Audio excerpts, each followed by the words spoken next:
तो प्रभु यीशु मसीह के नाम में आप सबों को जय मसीह। परमेश्वर की स्तुति हो। इस नए वीडियो में आप सबों को स्वागत करता हूं। एक नए विषय को मैं आपके साथ लाया हूं मेरे दोस्तों। इस वीडियो को आप शुरू से अंत तक आप जरूर देखें। और आज का जो हमारा विषय टॉपिक है वह है क्षमा के बारे में। मेरे प्रियो, हर एक के जीवन में जो है ये चीज़ से हमें गुजरना पड़ता है। तो मेरे प्रियो, क्या हम एक दूसरे को क्षमा देते हैं या क्या आपको क्षमा मिला है? इसके बारे में आज हम इस वीडियो के माध्यम से हम सीखने वाले हैं कि परमेश्वर हमें क्षमा के बारे में क्या सिखाता है। आइए हम परमेश्वर के वचन को सुनने के लिए तैयार हैं। लूका रचित सुसमाचार उसका 17 अध्याय और उसका 3 और 4 में लिखा है, सचेत रहो, यदि तेरा भाई अपराध करे तो उसे क्षमा समझा, और यदि पछताए तो उसे क्षमा कर। मेरे प्रियो, यहाँ पर परमेश्वर का वचन बताता है आपका भाई, आपका पड़ोसी, आपका रिश्तेदार, आपका दोस्त, आपका परम मित्र, आपका पति, आपका पत्नी, आपके बच्चे, कोई भी हो सकता है। लेकिन यहाँ पर परमेश्वर के वचन बताता है अगर वो कहीं अपराध कर दिया है, कुछ गलती कर दिया है, कुछ आपके साथ ऐसे बातों को कर दिया है, तो परमेश्वर के वचन बताता है पहले उसे समझाइए। और अगर वो समझ जाता है और समझने के बाद वो अपने आप को पछताता है, तो मेरे प्रियो, परमेश्वर के वचन बताता उसे क्षमा करना चाहिए। क्योंकि बाइबल हमें बताता है पछताए तो उसे क्षमा कर। और 4 पद में लिखा है, यदि दिन भर में वह 7 बार तेरा अपराध करे और 7 बार तेरे पास फिर आकर कहे मैं पछताता हूँ, तो उसे क्षमा कर देना चाहिए। परमेश्वर के वचन बताता है मेरे जीवन में विश्वासी जो लाइफ होता है मेरे प्रियो, वो क्षमा का लाइफ होता है। हमें यीशु मसीह भी हमें यही चीज़ सिखाया है। यीशु मसीह इस संसार में आया मानव जाति को उद्धार के लिए, कल्याण के लिए। उन्होंने अपने आप को दे दिया, उनमें कोई भी थोड़ी सी गलती ना पाए गए। लेकिन वहाँ के लोगों ने उसे क्या किया? क्रूस पर चढ़ा दिया। मेरे प्रियो, जब उन्हें क्रूस पर चढ़ा दिया, वहाँ पर भी प्रभु यीशु मसीह यही चीज़ कहता है कि हे पिता, ये नहीं जानते कि क्या कर रहे हैं, इसीलिए इन्हें क्षमा कर दीजिए। परमेश्वर प्रभु यीशु मसीह हमें क्षमा का बात हमें सिखा कर गए हैं। तो हमारे जीवन में वही चीज़, क्योंकि हम यीशु के फॉलोवर हैं, यीशु के विश्वासी हैं, उनके पीछे पीछे चलते हैं, तो जो स्वभाव उनके जीवन में था वही स्वभाव हमारे आपके जीवन में होना चाहिए। और उन्होंने जब उतने उनके साथ व्यवहार किया, गलती किया, मारा पीटा और क्रूस पर चढ़ाया, फिर भी वो क्षमा किया, तो हम और आप क्या है मेरे दोस्तों, हमें और आपको भी एक दूसरे को क्षमा देना चाहिए। क्योंकि आपका भाई, आपका दोस्त, आपका रिश्तेदार आपके सामने वो पछता रहा है, तो उन्हें समझा करके और उन्हें क्षमा करना चाहिए।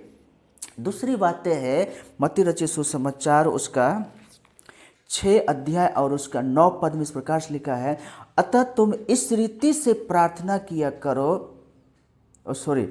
मत्ती रचित सुसमाचार उसका 6 अध्याय और उसका 14 और 15 में लिखा है, इसलिए यदि तुम मनुष्य के अपराध क्षमा करोगे तो तुम्हारा स्वर्गीय पिता भी तुम्हें क्षमा करेगा। अब यहाँ पर परमेश्वर के वचन बताता है अरदान और प्रदान, क्षमा करोगे तो क्षमा मिलेगा, दिया जाए देंगे तो दिया जाएगा। मेरे प्रियो, यहाँ पर परमेश्वर वचन बताता है जिस नाप से आप नापते हो उसी नाप से आपके लिए भी नापा जाएगा। आप जैसे कर रहे हो आपके साथ वैसे ही व्यवहार किया जाएगा। तो क्यों ना हम जो है अगले के लिए अच्छा करें। परमेश्वर के वचन बताता है मनुष्य का अपराध क्षमा करोगे तो तुम्हारा भी अपराध परमेश्वर स्वर्गीय पिता क्षमा करेगा। और यदि तुम मनुष्य के अपराध क्षमा ना करोगे तो तुम्हारा पिता भी तुम्हारे अपराध क्षमा ना करेगा। मेरे प्रियो, आप ये मत समझ लीजिए कि यीशु मसीह ने क्रूस पर चढ़ा और आपने उनके ऊपर विश्वास किया तो आपका पाप क्षमा हो गया। नहीं, वहाँ से हमारा शुरू होता है इसी संसार में। और हम जिस दौर में दौड़ रहे हैं, तो हमारा जो दौर है जिस नाप से हम नापते हैं उसी नाप से हमारे लिए नापा जाएगा।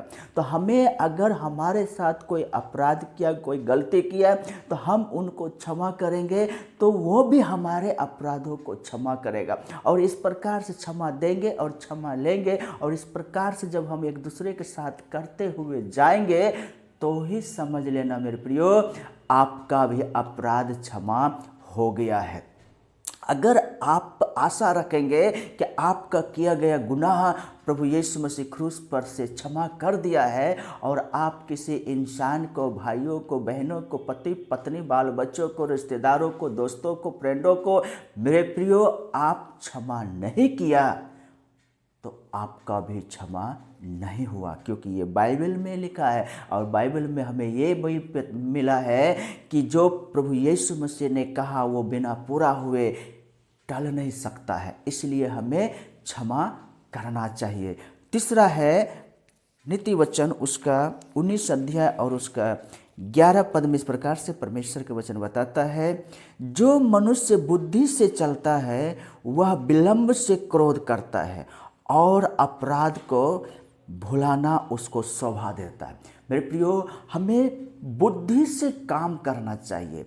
ये बुद्धि जो है हमें पवित्र आत्मा परमेश्वर की ओर से मिलता है, क्योंकि बाइबल में हम पाते हैं, याकूब की किताब जब पढ़ते हैं तो वहाँ पर लिखा हुआ, अगर किसी की बुद्धि की घटी हो तो वो परमेश्वर से मांगे, और बिना उल्हाना दिए हुए परमेश्वर वो सबको देता है। और जब वो बुद्धि आपको आएगा और उस बुद्धि से जब आप चलेंगे तो आपको जल्दी क्रोध नहीं आएगा, और आप जो है, कोई आपके साथ गलत कर भी दिया है तो आप उसको दिल से भुला सकते हैं, क्षमा करेंगे और उसको दिल से भुला भी सकते हैं। बहुत लोग क्या करते हैं मेरे प्रियो, जिन्हें पवित्र आत्मा की बुद्धि, परमेश्वर की बुद्धि नहीं मिला है, वो अपने होठों से एक दूसरे को कह देता है कि जाओ मैं तुझे क्षमा कर दिया, और वो बोल तो दिया मेरे प्रियो, लेकिन जब घर में आता है तो वो उनके प्रति क्रोध को अपने मन में बना कर रखता है, और मौका का इंतजार रखता है, इंतजार करता है कि जैसे मौका आए फिर पलटवार कर देता है। परमेश्वर के वचन हमें ऐसा नहीं सिखाता है। परमेश्वर वचन हमें ये सिखाता है, जो मनुष्य बुद्धि से चलता है, परमेश्वर की बुद्धि से चलता है, वह विलंब से क्रोध करता है, यानी देर से करता भी है, नहीं भी कर सकता है। लेकिन दूसरा है, और अपराध को भुलाना उसको शोभा देता है, वो भूल जाता है, भुला देता है। बुद्धिमान व्यक्ति एक दूसरे का अपराध को क्षमा करके भूल जाता है कि उसने गलती किया भी होगा। मेरे प्रियो, ऐसा जीवन जीने के लिए प्रभु यीशु मसीह हमें सिखाता है। कुछ लोग क्या करते हैं, सामने माफ़ कर दिया और उसके बाद जो है अपने हृदय में उनके प्रति जलन, उनके प्रति ईर्ष्या, क्रोध पाल करके रखता है और मौका की तलाश करता है। लेकिन मेरा परमेश्वर ऐसा बिल्कुल नहीं सिखाता है। वो हमें ये सिखाता है कि क्षमा करो और दिल से क्षमा करो और भूल जाओ। जी हाँ मेरे दोस्तों, परमेश्वर के वचन हमें ऐसा सिखाता। हमें उम्मीद है कि आपने भी इस वीडियो से कुछ न कुछ अच्छा सीखा। मेरे प्रियो, अगर आप कुछ आपके जीवन में ये वीडियो के माध्यम से कुछ अच्छा सीखा तो आप इस कमेंट बॉक्स में आप ज़रूर कुछ लिखें, ताकि हम और भी आपके कमेंट से प्रोत्साहित हो करके हम आपके लिए अच्छे से अच्छे वीडियो बनाने के कोशिश करेंगे। परमेश्वर इस वीडियो के माध्यम से आप सबों को बहुतायत के आशीष करे। आमीन।